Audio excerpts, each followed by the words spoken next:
ರೀಸೆಂಟಾಗಿ ನಡೆದ ಒಂದು ಕ್ರಿಕೆಟ್ ಮ್ಯಾಚ್ ಇದೆಯಲ್ಲ, ಅದು ಎಲ್ಲರ ತಲೆಗೂ ಹುಳ ಬಿಟ್ಬಿಡ್ತು. ಅಂಪೈರ್ಗಳಿಗ ಕನ್ಫ್ಯೂಷನ್, ಬ್ಯಾಟ್ಸ್ಮನ್ಗಳಿಗಂತೂ ಏನ್ ಮಾಡ್ಬೇಕು ಅಂತಾನೆ ಗೊತ್ತಾಗ್ತಿಲ್ಲ. ಅಷ್ಟಕ್ಕೂ ಮೈದಾನದಲ್ಲಿ ಆಗಿದ್ದೇನೋ. ಬನ್ನಿ, ಆ ಒಂದು ನಿಗೂಢದ ಬಗ್ಗೆ ಇವತ್ತು ಆಳವಾಗಿ ಮಾತಾಡೋಣ.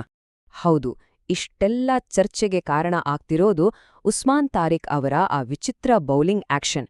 ಅವರು ಬಾಲ್ ಮಾಡಕ್ ಮುಂಚೆ ಒಂದ್ ಸೆಕೆಂಡ್ ನಿಲ್ತಾರಲ್ಲ, ಆ ಪಾಸ್, ಅದು ಲೀಗಲ್ ಹೌದಾ ಅಥವಾ ಬ್ಯಾಟ್ಸ್ಮನ್ಗಳ್ನ ಯಾಮಾರ್ಸಕ್ ಮಾಡೋ ಟ್ರಿಕ್ಕಾ? ಈ ದೊಡ್ಡ ಪ್ರಶ್ನೆಗೆ ಉತ್ತರ ಏನು ಅಂತ ಇವತ್ ನಾವು ಕಂಡ್ಹಿಡಿಯೋಣ. ಸರಿ, ಹಾಗಾದ್ರೆ ಇವತ್ತಿನ ನಮ್ಮ ಚರ್ಚೆಯಲ್ಲಿ ಮೊದಲು ಒಂದು ಮ್ಯಾಚ್ ರಿಸಲ್ಟ್ ಬಗ್ಗೆ ನೋಡೋಣ. ಆಮೇಲೆ ಈ ಬೌಲಿಂಗ್ ಆಕ್ಷನ್ ಹಿಂದಿರೋ ಟೆಕ್ನಿಕಲ್ ರೂಲ್ಸ್ ಏನ್ ಹೇಳುತ್ತೆ ಅಂತ ತಿಳ್ಕೊಳ್ಳೋಣ.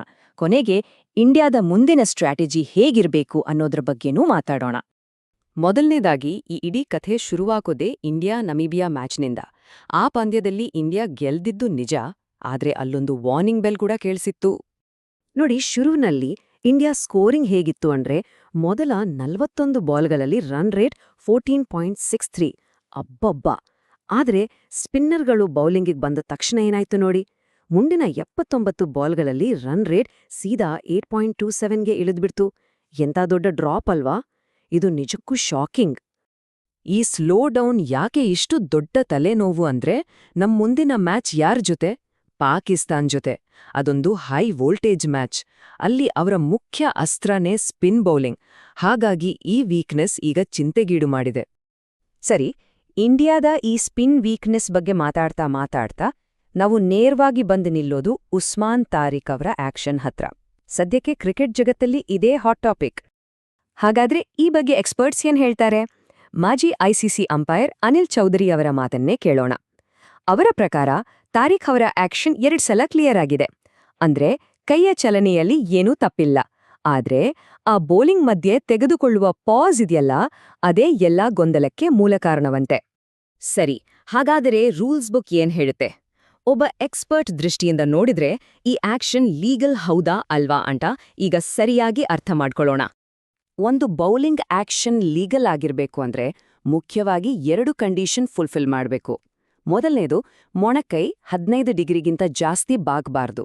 ಎರಡನೇದು, ಬಾಲನ್ನ ಭುಜದ ಎತ್ತರಕ್ಕಿಂತ ಮೇಲಿಂದ ರಿಲೀಸ್ ಮಾಡ್ಬೇಕು. ತಾರಿಕ್ ವಿಚಾರದಲ್ಲಿ ಈ 2 ಬೇಸಿಕ್ ರೂಲ್ಸ್ ಪಾಸ್ ಆಗಿದೆ.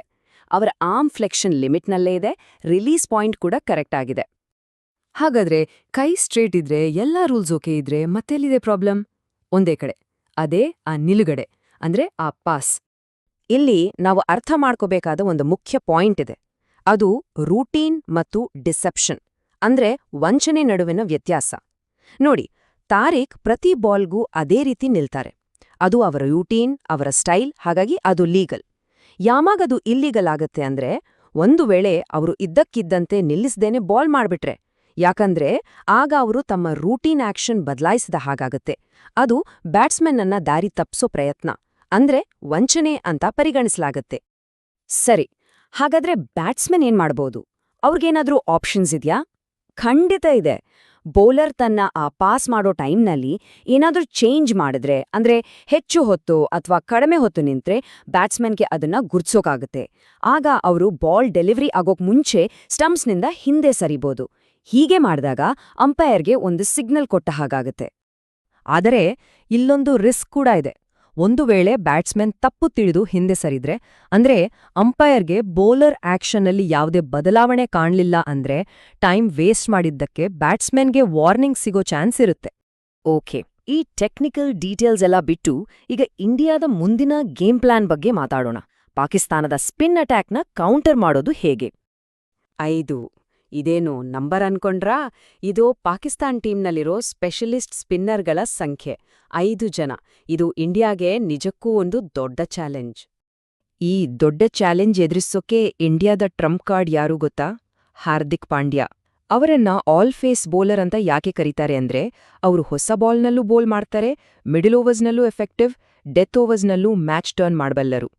ಅವ್ರ ಹತ್ರ ಕಟರ್ಸ್ ಇದೆ, ವೇರಿಯೇಷನ್ಸ್ ಇದೆ. ಒಟ್ನಲ್ಲಿ ಅವರು ಮ್ಯಾಚ್ನ ಯಾವುದೇ ಹಂತದಲ್ಲಿ ಬೇಕಾದ್ರೂ ಗೇಮ್ ಚೇಂಜರ್ ಆಗ್ಬಲ್ಲರು. ಹಾರ್ದಿಕ್ ಪಾಂಡ್ಯ ಇರೋದ್ರಿಂದ ಟೀಮ್ ಇಂಡಿಯಾಗೆ ಒಂದು ದೊಡ್ಡ ಫ್ಲೆಕ್ಸಿಬಿಲಿಟಿ ಸಿಗುತ್ತೆ.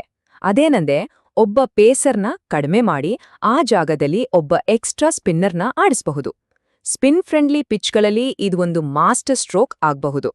ಹಾಗಾಗಿ ಕೊನೆಗೆ ಹೇಳೋದಾದ್ರೆ ಪಾಕಿಸ್ತಾನದ ಸ್ಪಿನ್ ದಾಳಿಗೆ ತಕ್ಕ ಉತ್ತರ ಕೊಡೋಕೆ ಅಂದ್ರೆ ಫೈಟ್ ಫೈರ್ ವಿತ್ ಫೈರ್ ಅನ್ನೋ ಹಾಗೆ ಇಂಡಿಯಾಗೆ ಒಂದು ಕೀಲಿಕೈ ಬೇಕು. ಆ ಕೀಲಿಕೈ ಬೇರೆ ಯಾರೂ ಅಲ್ಲ, ಅದೋ ಹಾರ್ದಿಕ್ ಪಾಂಡ್ಯ. ಸೊ ಒಂದು ಕಡೆ ಪಾಕಿಸ್ತಾನದ 5 ಸ್ಪಿನ್ನರ್ಗಳ ಪಡೆ, ಇನ್ನೊಂದ್ ಕಡೆ ಇಂಡಿಯಾದ ಈ ಗೇಮ್ ಪ್ಲಾನ್. ಇದು ವರ್ಕೌಟ್ ಆಗತ್ತಾ? ಅಷ್ಟು ಸಾಕಾಗತ್ತಾ? ಈ ಪ್ರಶ್ನೆಗಳಿಗೆ ಉತ್ತರ ಸಿಗೋದು ಆ ಹೈ ವೋಲ್ಟೇಜ್ ಮ್ಯಾಚ್ನಲ್ಲೇ. ಕಾದ್ ನೋಡೋಣ.